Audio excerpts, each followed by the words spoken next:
Olá, que privilégio imenso estar aqui com você. Que oportunidade tão grandiosa que Deus me concede de poder compartilhar com você a palavra de Deus.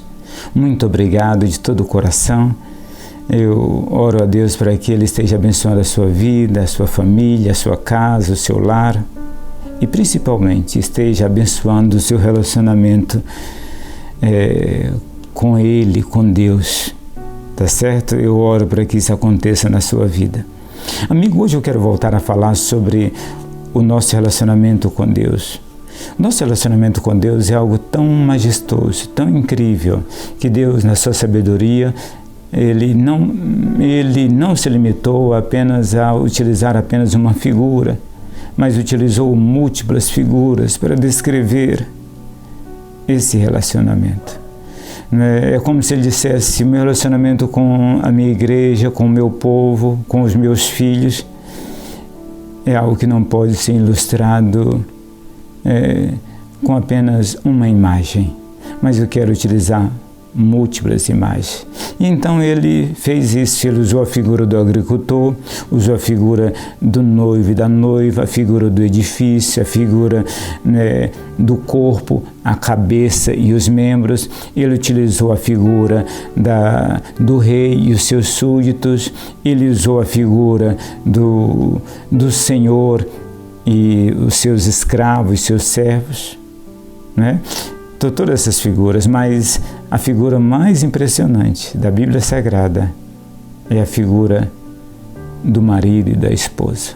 Tão impressionante que Paulo, quando estava escrevendo em Efésios capítulo 5, depois de descrever o relacionamento do marido e da esposa, ele me parece que uma atitude de louvor e de adoração a Deus, ele diz: grande esse mistério, mas eu me refiro a Cristo e à igreja. É como se ele olhasse para aquilo ali e, inspirado pelo Espírito Santo, ele quiser dizer algo mais do que simplesmente aquilo que ele estava dizendo.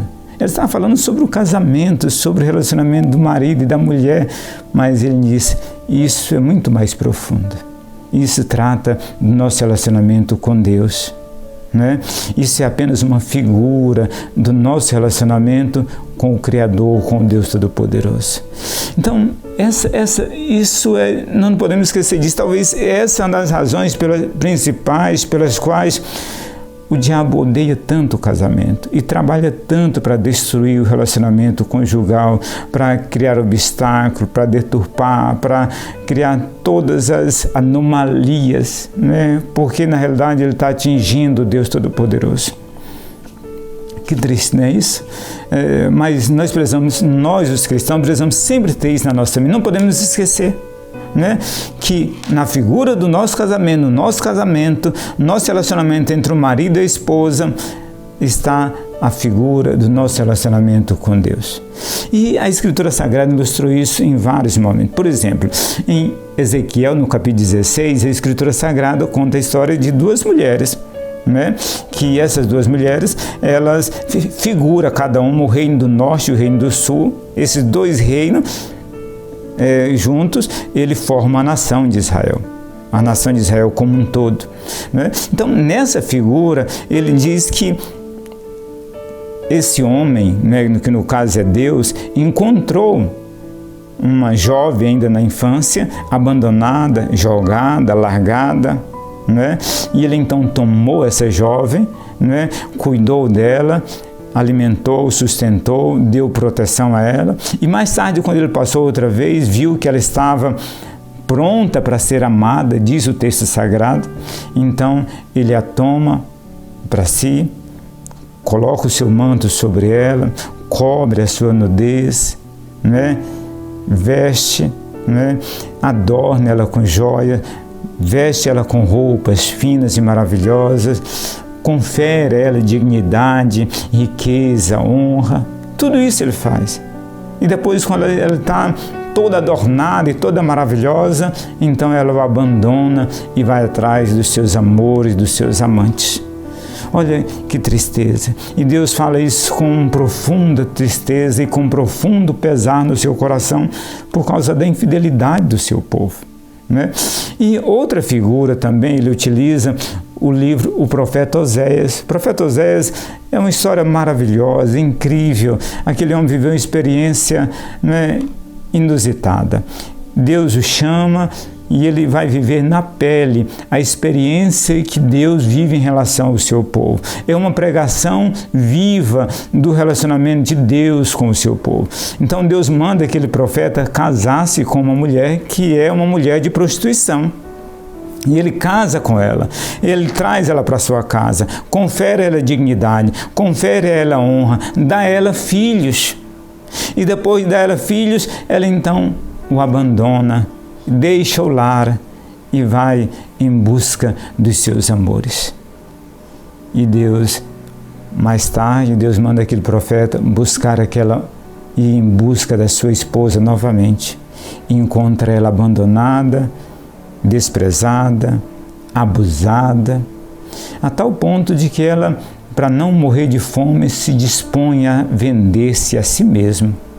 E ele encontra ela na feira, sendo vendida como escrava. E ele então compra novamente aquela mulher e traz de volta ela para o seu lar, para a sua casa. Ah, meus queridos, isso está ilustrando o nosso relacionamento com Deus, ilustrando que muitas vezes é exatamente assim que nós agimos em relação a Deus. Né? Deus é o nosso marido que confere, que nos ama profundamente, que nos protege, né? Que nos sustenta, que nos promove, que nos dá segurança. E nós, em vez de retribuir esse grande amor de Deus para conosco, para com Ele, retribuir esse amor dele para conosco, em vez de nós nos entregarmos inteiramente a Ele, o amarmos profundamente, nós, verdadeiramente, os nossos segredos, a nossa intimidade, a nossa paixão, os nossos pensamentos, os nossos desejos mais profundos, os nossos segredos mais íntimos, ao invés de nós dispensarmos a esse marido, que é Deus, nós dele simplesmente queremos a riqueza, queremos a proteção, queremos o sustento, queremos a dignidade, mas o nosso amor de verdade, os nossos mais profundos suspiros, nós dispensamos a outros. E essa é a pergunta que eu quero fazer a você. Quem você ama de verdade? Quem é o seu amor? A quem você de fato tem se entregado? O que é Deus para você? Deus é o seu marido, aquele que você verdadeiramente se entrega a Ele, ou Deus simplesmente é aquele que confere a você a dignidade, você quer a saúde dele, você quer a riqueza, você quer a prosperidade, qualquer coisa, se isso faltou, você reclama e não está bem na sua vida? Mas o seu amor, a sua intimidade, o seu mais profundo anseio, os seus pensamentos, isso você dispensa a outro. É assim que você tem sido?